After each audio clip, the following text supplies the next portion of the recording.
बिस्मिल्लाहिर्रहमानिर्रहीम stock family अस्सलाम वालेकुम and welcome back your on channel stock analysis के पॉइंट ऑफ व्यू से बात करें तो इस वीडियो में हम बात करेंगे food and personal care product के very important scripts unity and treat, individual के भी फेवरेट एंड बिग प्लेयर के भी फेवरेट। इनके अंदर हम डिस्कस क्या करेंगे, हम जितना ज़रूरी है हमारे लिए इम्पोर्टेंट नॉलेज है फंडामेंटली पॉइंट ऑफ व्यू से उसको थोड़ा टच देंगे एंड टेक्निकली हम जाके देखेंगे कि इन्हें होल्ड करें, एवरेज करें, सेल करें तो करें क्या according to market situation, overall market situation, overall panic market situation, जहाँ से कोई भी अच्छी न्यूज़ नहीं आ रही, तो उस हालात में हम इस शेयर के अंदर क्या करें। एंड डिस्कशन स्टार्ट करने से पहले ये है कि वीडियो के अंदर जो डिस्कशन की जा रही होती है एक सीक्वेंस वाइज है। अगर आप इन्हें कंप्लीट देखेंगे तो आपको ना एक अच्छा नॉलेज डिलीवर होगा, अदरवाइज़ अगर आप स्किप करके देखेंगे तो हाफ़ नॉलेज डिलीवर होगा और हाफ़ नॉलेज का कोई फ़ायदा नहीं होने जा रहा। लिहाजा कोशिश करें, यूट्यूब का फ़ीचर है स्पीड 1 पे, 1.25 पे, 1.5 एंड 2 पे, तो यानी कि जहाँ 10 मिनट की वीडियो है तो वो आप 5 मिनट में जल्दी से स्पीड हाई करके भी देख सकते हैं। तो ये मोबाइल पे भी है, चाहे डेस्कटॉप पे है, लैपटॉप पे, तो आप देख सकते हैं। डिस्कशन स्टार्ट करते हैं। फ़र्स्ट ऑफ़ ऑल हम देखेंगे मार्केट के यूनिटी के ऊपर बात करेंगे, और unity food and personal care product का स्क्रिप्ट है। तो इससे पहले अभी जो करंट रेट चल रहा है 20.55, 20.55 डे का। पहले डे के हम चेक करते हैं कि डे का लो एंड हाई क्या रहा, 20.45 एंड हाई रहा 20.85। मंथली लो रहा 20 एंड मंथली हाई रहा 23.26। 6 मंथ की बात करें तो लो रहा 20 एंड हाई रहा 32.4 एंड 52 वीक्स का हाई लो की मैं बात करूं तो 19.91, मतलब कह सकते हैं कि 20 एंड हाई रहा 50.6। तो कहने का मतलब है कि अब गौर करने की बात यह है कि देखें 20 डे रेंज में 20, 1 मंथ का लोअर 20, 6 मंथ का लो 20, 52 वीक्स का लो 20, 19.9। तो अब इस रेंज को देखते हुए कि ईयरली ये लो लेवल पे है, तो यहाँ से ये इस फिगर के मुताबिक अगर मैं बात करूँ तो ये कह रहे हैं कि यहाँ अकामुलेट करना बनता है, लेकिन क्या वाकई करना चाहिए या नहीं, ये आगे चल के बात करते हैं। सेकंड नंबर पे हम बात करेंगे paid up capital and authorised capital. Authorised capital है 12 million, 12,000 million and paid up capital की मैं बात करूं तो 11.94, यानी कि जितना ऑथराइज कैपिटल है ऑलमोस्ट यूज़ हो चुका है। एंड बीटा की मैं बात करूं तो 1.6, यानी कि रिस्क भी है इसके अंदर, ये नहीं है कि रिस्क नहीं है, रिस्क है। 1.5 है तो रिस्क है इसके अंदर। अब नेक्स्ट अगर अब बात करें तो कहने का मतलब है कि पेड अप कैपिटल, अगर ऑथराइज कैपिटल ज़्यादा और पेड अप कम हो तो कहने का मतलब है कि एक गुंजाइश बनती है, गुंजाइश होनी चाहिए, यानी कि पेड अप कैपिटल कम होना चाहिए, ऑथराइज कैपिटल ज़्यादा होना चाहिए, तो ये अच्छा होता है। लेकिन यहाँ टोटल यूटिलाइजेशन है, यानी कि किसी भी टाइम डेट की तरफ भी ये कंपनी जा सकती है। Beta according to environment, overall environment situation of stock market, तो यहाँ हमें इन्वेस्ट उन शेयर्स में करना चाहिए यहाँ पे बीटा कम हो, 1 और लेस देन 1, तो वहाँ करना चाहिए। तो यहाँ पे 1.6 है तो कह सकते हैं कि ये थोड़ा रिस्क वाली कंपनी है। अच्छा, अब सेकंड हम आ जाते हैं अर्निंग के ऊपर। अर्निंग के हिसाब से बात करें तो लास्ट क्वार्टर के हिसाब से तो अर्निंग 1.66 सही आई है।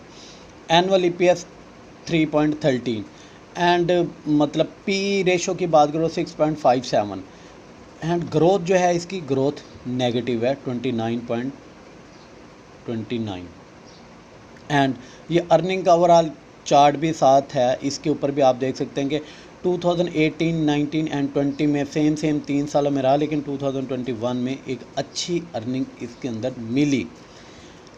इम्पोर्ट रेशो की तरफ आप आते हैं अब देखें इस इम्पोर्टेड रेशो के अंदर मैं आपको बताऊंगा enterprises value 1 2 3 and 4th number पे इंटरप्राइजेज वैल्यू है, यानी कि इस क्वार्टरली रिज़ल्ट के मुताबिक 20.57 इसकी वर्थ है, वैल्यू है, एक्चुअल वैल्यू है क्वार्टरली रिज़ल्ट के मुताबिक 20.57, और एग्जैक्ट प्राइस इस टाइम भी इसी प्राइस रेंज पे मूव कर रहा है। तो हमें क्या करना चाहिए, अगर हम इसको देख के मतलब buy and sell and hold का डिसीजन करें तो यहाँ पे हमें तो बाय करना चाहिए अंडर वैल्यू, यानी कि जो थोड़ा अपनी वैल्यू से नीचे आए हों, तो ये अपनी लेवल पे ही है। तो कह सकते हैं कि इसके मुताबिक अगर मुझे ये मिले 15, 16, 17, तो यहाँ से मैं जाके 15 और 17 के बीच में मैं एवरेज आउट करूँ एंड देन 20 एंड 21 आए तो मैं यहाँ पे सेल करूँ। तो कहने का मतलब ये है कि ये भी थोड़ा यहाँ पे भी डिसीजन आप इस चीज़ के ऊपर भी देख सकते हैं। And debt and equity ratio, जैसे कि हमने कहा कि अथोराइज कैपिटल और पेड अप कैपिटल इक्वल है, तो 1.8 यानी कि अथोराइज आप कह सकते हैं कि डेट की रेशो थोड़ा इसकी हाई है। बुक वैल्यू की बात करें, डिविडेंड की बात करें, तो बुक वैल्यू अब तक की highest book value last 5 year की। एंड डिविडेंड के पॉइंट ऑफ व्यू से बात करें तो 2018 में 0.5 दिया, उसके बाद 19 में 0.1 एंड नील। और इसके बाद वेरी इंपॉर्टेंट फंड होल्डिंग के हिसाब से कि क्या जो बड़े प्लेयर हैं वो बाय करके होल्ड किए हुए हैं इसके अंदर। तो यस, कौन कौन से, अल्फ़ा GHP ने इन्वेस्ट किया हुआ है, फैसल एसेट एलोकेशन ने किया हुआ है, HBL इस्लामिक इक्विटी फंड्स ने इन्वेस्ट किया हुआ है, HBL इस्लामिक पेंशन फंड ने इसके अंदर इन्वेस्ट करके होल्ड किया हुआ है, एंड मिज़ान पाकिस्तान। तो इनके फंड्स हैं, मतलब आप कह सकते हैं कि 5 किस्म के इन्वेस्टर हैं, फंड हैं जो यहाँ पे इन्वेस्ट हुए हैं। अब ये डाटा है जनवरी से अप्रैल तक। अब जनवरी में अगर मैं बात करूँ तो शेयर की प्राइस ही ऑलमोस्ट 50, 45 एंड 50, तो वहाँ ये सारे शेयर सेल कर रहे थे, यानी कि आप देख लें तो ये मतलब होल्डिंग ख़त्म हो रही है, 0-0 हो रही है। लेकिन अप्रैल के अंदर, यानी कि अब अगर मैं अप्रैल लास्ट मंथ की मैं बात करूं तो इसके अंदर बाइंग की गई है एंड होल्डिंग की गई, बाइंग एंड होल्डिंग की तरफ आ रहे हैं। तो यहाँ ये हमें यहाँ से ये मिल रहा है एक इंडिकेटर कि यहाँ पे हमें अकामुलेशन की तरफ इसके अंदर आ जाना चाहिए, आ सकते हैं। कैटेगरी ऑफ शेयर होल्डर की बात करें तो इसके अंदर बैंकर्स ने भी इन्वेस्ट किया हुआ है 4.55 के हिसाब से, मुदार बैंड म्यूचुअल फंड ने भी 6.64 के हिसाब से इन्वेस्ट किया हुआ है, एंड एसोसिएटेड कंपनी 23% है, डायरेक्टर के पास 13% है, एंड लोकल 35%। फॉरेन कॉरपोरेट्स भी हैं इनके अंदर, फॉरनर 2.38। तो कह सकते हैं कि इसके अंदर बैंकर्स भी हैं, म्यूचुअल फंड वाले भी हैं, तो it's a good sign. No next अगर हम बात करें टेक्निकली पॉइंट ऑफ व्यू से, तो देखें सुने, अकॉर्डिंग टू इंटरप्राइजेज वैल्यू 20.57, तो इस टाइम ये प्राइस 20.64 यानी कि सेम उसी प्राइस पे ही डिसाइड कर रही है। तो यहाँ से एक रेजिस्टेंस लेवल है 22, 21, 21.5 एंड 22, ये शॉर्ट ग्राफ के पॉइंट से रेजिस्टेंस लेवल है। लेकिन अगर ये आपको मिले, जो कि ज़्यादा चांसेस है मिलने के, मैक्सिमम 80% चांसेस हैं कि ये आपको 17, 18 एंड 15 एंड 16 पे यहाँ पे आराम से मिल सकता है। अब क्वेश्चन ये है कि यहाँ पे सर फिर होल्ड करें, बाय करें। तो अगर आपको 21 एंड 22 पे एग्जिट का ऑप्शन मिले एंड देन 16 एंड 17 पे बाय का ऑप्शन मिले, तो मेरा ख्याल है कि ये अपॉर्चुनिटी अवेल करना बनती है, बिकॉज के ओवरऑल मार्केट थोड़ा पैनिक नज़र आ रही है।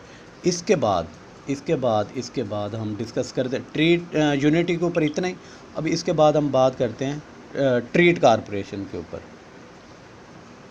देखिए ट्रीट के ऊपर अगर डिस्कशन करें तो ट्रीट भी food and personal care product sector की एक कंपनी है, जो कि पाकिस्तान की लीडिंग कंपनी है रेजर्स एंड ब्लेड्स मैन्युफैक्चरिंग के हिसाब से, जो कि अपने ही एक नाम है और हर इंसान की ज़रूरत है और जानता है।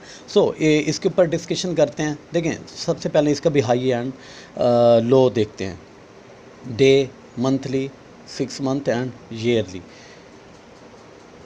इस टाइम जो प्राइस है 28.7 है, 28.7 ट्रीट। एंड नाउ डे की मैं प्राइस रेंज की मैं बात करूं तो 28.27 एंड हाई की मैं बात करूं तो 29.23। एक मंथ का लो एंड हाई की मैं बात करूं तो 28 लो एंड 31.74 हाई, यानी कि कह सकते हैं कि यहाँ से 3 से 4 पे मंथली इसने काम किया, लेकिन ये ज़्यादा फ्लक्चुएशन नहीं है बिकॉज कि ये थोड़ा ज़्यादा मोमेंटम करने वाला शेयर है। 6 मंथ के हिसाब से मैं बात करूँ तो 28 लो एंड हाई रहा 43.3, दैट्स गुड। 52 की मैं बात करूं, मतलब 52 वीक्स यानी कि 1 ईयर की मैं बात करूं तो 27.75 यानी कि कह सकते हैं 28 ही, एंड हाई रहा 64.75। तो कह सकते हैं कि इसके अंदर अब डे रेंज 28, 1 मंथ रेंज 28 लो, 6 मंथ लो 28, ईयरली लो 28, 27.75 28। तो कहने का मतलब है कि ये अपने लोअर पे ही रहा है, अपने लोअर पे ही मिल रहा है। तो ये एक इंडिकेटर ऐसा है कि जो कि लग रहा है कि ठीक है लो पे आए हुए, यानी कि हम हाई पे नहीं बाई कर रहे, लो पे ही है। अब आगे चल के डिसाइड करेंगे कि हमें क्या करना चाहिए बाकी कुछ इम्पोर्टेड फिगर्स को देखते हुए।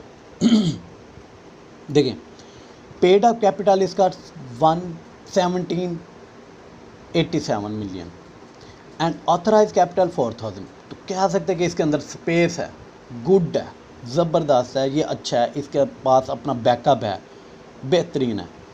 बेटा का मतलब है अगर मैं रिस्क की बात करूं तो 1.7 जैस रिस्क की कंपनी है, यानी कि इसके अंदर वो खेले जो रिस्क से खेलना जानता हो।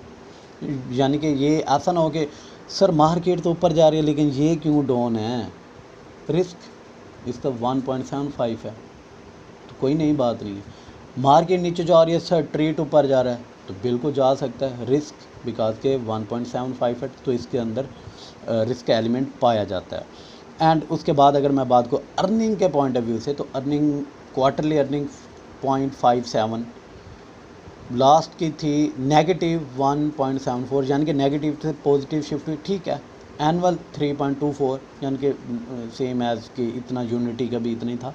Price P ratio 8.97 and growth की मैं बात करूँ तो नेगेटिव में है 76.25 एंड ये अर्निंग का चार्ट भी आप देख सकते हैं कि इसके कुछ अच्छे अर्निंग्स के हिसाब से कुछ अच्छा नहीं है, लेकिन 2020 में नेगेटिव था 15.25 एंड 2021 में अच्छा कम बैक किया, यानी कि कह सकते हैं कि 3.2 पॉजिटिव एंड रिकवरी की 15.25 की, तो कह सकते हैं कि 18.5 इसने रिकवरी दिखाई जो कि अच्छा कम बैक है। इम्पोर्टेड रेशो की तरफ आते हैं जी, इंटरप्राइजेज वैल्यू। बाकी मैं आपका टाइम नहीं ज़्यादा लूँगा, बाकियों के ऊपर भी डिस्कशन की जा सकती है डिटेल, लेकिन मैं आपको इम्पोर्टेड बात कर रहा हूँ। इंटरप्राइजेज वैल्यू के करंटली जो क्वार्टरली रिज़ल्ट है उसके मुताबिक इसकी प्राइस होनी चाहिए 36.82 होनी चाहिए। मिल कितने का है 28 का, बाय करना चाहिए इसको तो देखते हुए बिल्कुल करना चाहिए, इन फिगर्स को देख के तो बिल्कुल करना चाहिए, यानी कि 28 पे मेरे 36 पे सेल कर सकते हैं। यहाँ पे एक हमें मार्जिन मिल गया। अब नेक्स्ट अगले इंडिकेटर क्या कहते हैं, जिस तरफ ज़्यादा कुछ हमें चांस मिलेगा हम उसी तरफ ही मूव करेंगे। बुक वैल्यू एंड डिविडेंड की बात करें तो बुक वैल्यू मतलब ऑलमोस्ट 2021 एंड 2022 का सेम रहा है और तकरीबन ऑलमोस्ट 18 से ऑनवर्ड 2022 तक इसका बुक मतलब वैल्यू मेंटेन रही है, अच्छी रही है। उसकी बेस क्या बताइए, बिकॉज के ऑथराइज इनका पास अपना पैसा काफ़ी है, अच्छा है, सर्वाइव कर रही है, बुक वैल्यू अच्छी मेंटेन की हुई है। डिविडेंड 17 में कुछ नहीं, 18 में कुछ नहीं, 19 में कुछ नहीं, 2020 में भी कुछ नहीं एंड 2021 में ₹1 डिविडेंड दिया, यानी कि ये कह सकते हैं कि आप डिविडेंड ओरिएंटेड नहीं है, डिविडेंड ज़्यादा देने वाली कंपनी नहीं है।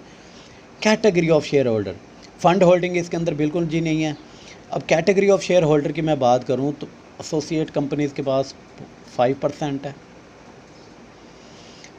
एनआईटी एंड आईसीपी के पास 7% है, बैंकर्स के पास 4.5% है, यानी कि ऑलमोस्ट जितने एसोसिएटेड कंपनीज़ के पास है उतना बैंक ने भी इसके अंदर इन्वेस्टमेंट की हुई। इंश्योरेंस कंपनीज़ नहीं है, म्यूचुअल फंड एंड मुदारबाज 0.11 यानी कि कह सकते हैं वो भी कम है। लोकल के पास 34% है।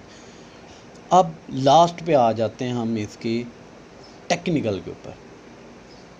अब हमने अब तक का लोअर्स 28 इसका देखा और अभी 28 पे ही यानी कि 28.67 पे स्टैंड कर है। अब होना क्या चाहिए, अगर ये आपको 31 एंड 32 पे मिलता है ना, तो ये मेरे हिसाब से, हमारे हिसाब से ये एग्ज़िट पॉइंट है, करना चाहिए बिल्कुल। अगर इसको ब्रेक करते तो फिर नेक्स्ट जो एग्ज़िट पॉइंट होगा वो 35 से 36 होगा। ओके, एंड अगर इस यहाँ से रेजिस्ट 32 से 31 से रेजिस्टेंस लेवल दिखाते हैं तो ये आपको इजीली 24, 25, 26 पे अकामुलेट होता हुआ मिलेगा। देन 10 रुपीज़ के इसके अंदर मार्जिन बनेगा, यानी कि 36 तक 26 से 36 तक, 25 से 35 तक 10 रुपीज़ का मार्जिन इसके अंदर आप मैनेज कर सकते हैं। अब यहाँ पे थोड़ा हमें समझदारी दिखाने की ज़रूरत है कि 32 का लेवल पे ठीक है कि मार्केट कैसा बिहेव कर रही है वो हम देख रहे होंगे। देन ये रेजिस्टेंस दिखा रहा है तो हमें क्वांटिटी जहाँ एट लीस्ट कुछ ना कुछ एग्ज़िट करके देन नीचे का ऑप्शन मिलने के ज़्यादा चांसेस हैं तो हम ले सकते हैं। तो इस तरह की स्ट्रैटेजी के ऊपर हम इसे अच्छे तरीके से मैनेज कर सकते हैं, ईज़िली मैनेज कर सकते हैं। इसके ऊपर आप देख सकते हैं और सब एट द एंड इसी तरह कमिंग वीक में हम इस तरह की, क्योंकि डिमांड्स काफ़ी आ रही थी, इस तरह की इंडिविजुअल क्वेश्चन तो काम हुआ। और एट द एंड अपना ख्याल रखें और अपने इस चैनल का ख्याल रखें। अल्लाह हाफिज़।